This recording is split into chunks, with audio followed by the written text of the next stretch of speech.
আজ আমাদের মৌলভী সাহেবের খাবার, তাই জন্য আমি বেঁধে নিয়ে চলে যাচ্ছি সে মসজিদে। সে মসজিদে 2 কোটি টাকার মিনজাকে এটিএমটা নিয়ে চলে যাচ্ছি মসজিদের কাছে। মসজিদে চলে এসেছি, হাফিজ সাহেবকে খাবারটা দেওয়া হয়ে গেছে। দিয়ে সে বাদের কাছে দেড়ে আছে, বাদের কাছ থেকে সাইকেল নিয়ে চলে যাচ্ছি দাদুর কাছে। এই থুলাম মিনজাকে এটিএমটাকে থুয়ে মুয়ে নিয়ে চলে যাচ্ছি মাঠে দাদুর কাছে চলে যাচ্ছি। দাদুর কাছে চলে এসেছি, দাদু ছোটো ছোটো করে পুচ্ছি, আজ হয়ে যাবে। দিয়ে পুঁতা মতো হয়ে গেছে। দিয়ে আমাকে বললো ঘাস কাটতে যা। দিয়ে আমি বললাম 2 কোটি টাকার মিনজাকে এটিএমটা নিয়ে চলে যাচ্ছি মাঠটা বললো মুখ দেখাবো না আমার।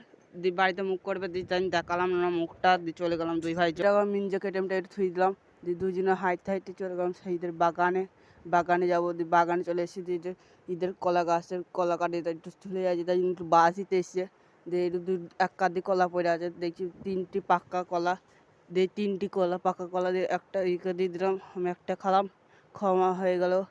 দিয়ে বললো চলো ঘাস কাটতে যাই। আমার চলো ঘাস কাটতে যাই যে আস্তে আস্তে। দিয়ে কলা বাগানে ঘাস কাটতে যাবো। দিয়ে ঘাস মাস কাটা হয়ে গেছে।